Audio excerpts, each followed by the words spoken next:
Go and buy it and deliver it to my clerk, and I'll give you the rest of the day off. Consider it done. Oh, well, his name is Bob Cratchit. It started more than anything with the first meeting with Dennis.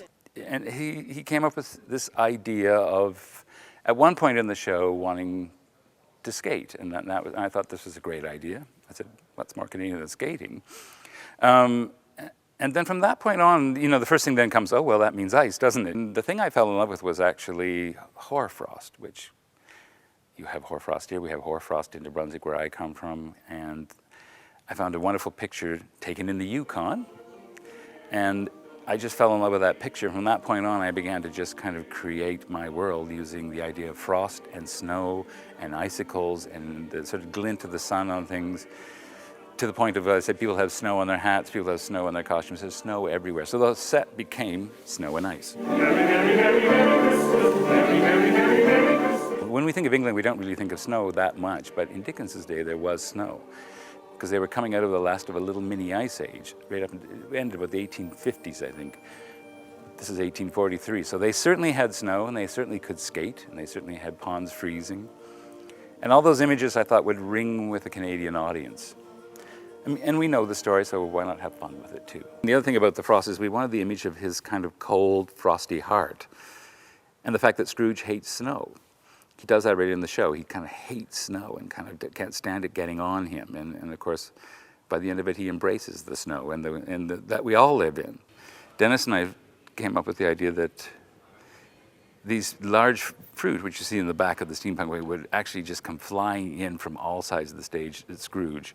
And it's actually one of my favorite moments in the show, when Scrooge is standing there and suddenly a large pear arrives, and then an apple, and then oranges, and everything comes flying in all directions at poor Scrooge. And then Christmas Present rolls in on this with his helpers.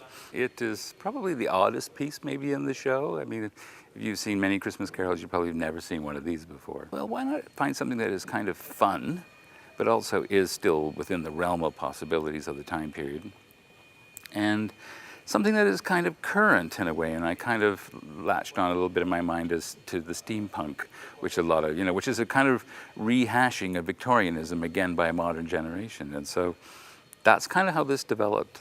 It's kind of in the same world as the steampunk. You kind of go, how could that possibly be in Christmas Carol? And Ebenezer talks about that when he was left alone and not sent home to his family at Christmas, the only thing he enjoyed was reading his book. And one of his books was Robinson Crusoe. And Robinson Crusoe, there's one scene where he's described being attacked by the savages.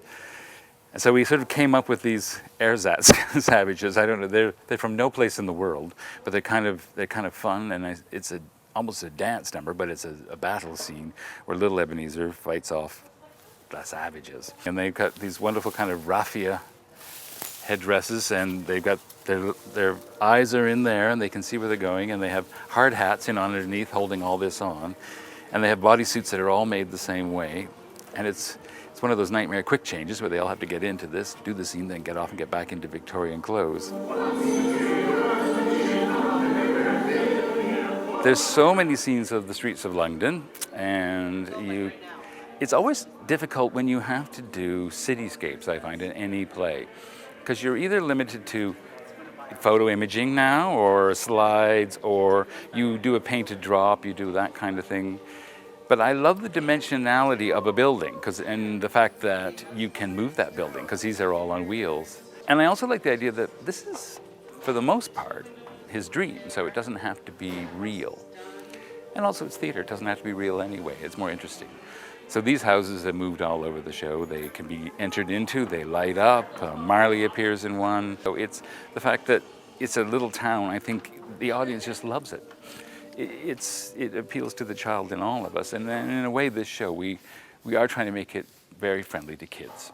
And I said, most people, it's a family thing, so you want children to be engaged as well as the parents. The parents will be engaged. And in fact, I always say in this show, it's great. There's kind of two stories. There's the Scrooge story, and there's a story that the kids can appreciate. And then there's the moments that the adults will appreciate in the stories too. There's little things that appeal to people over 40. Well, I have one of the ghosts from Scrooge's nightmare. It's when Marley arrives, he also comes with a bunch of other ghosts. At the very beginning, he says, you have to know that Marley's dead. And it's very good for an audience to know he's dead, because sometimes Marley appears and we don't know who he is till, full 10 minutes into the show. He's at the top of the show, and his burial is at the top of the show, and his flying off to heaven or wherever he goes into his torturous life is on stage. So when Marley arrives, we know who he is. And before we even see Marley, we also see these ghosts who begin to appear and follow Scrooge around the streets of London. This is the 18th century ghost mask, and so they have articulated lower jaws, so they're attached to the actor's jaw, so they can move, and they can do that. They can see with their little black gauze, and they actually have a little bit of, then their costumes, you can sort of, it's hard to tell them this, but everything is rotting on them. So their costumes are all rotting, the sleeves are rotting, the fabric is rotting, and they're all in these black and gray. And they chase poor old Scrooge around his bedroom quite a bit and are kind of fun in the show. I have a Christmas past here backstage, right in front of the wig room, right in central control here. I always said it at the beginning of the show when we started doing costumes, said the most difficult character is Christmas past. But in our world, I kept thinking it felt to me like it was hoarfrost. She was the snow, she was the cold of the past. And so trying to create a costume that would allow somebody to do what she has to do, because she has to do a bit of flying, she has to do a bit of climbing, she has to do a lot. She sings, and to create something that was kind of almost elfin in a way, but without being cliche elf. And so we came up with basically a very simple shape.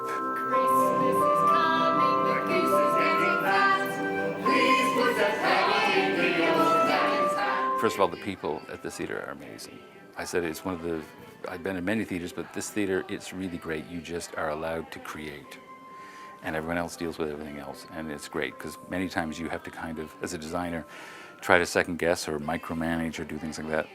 It's hard to let go of that, because I don't need to here. I just sort of turn around and it's been done. The fact that Dennis, as a director, is willing to take a risk and try something different and really go for it.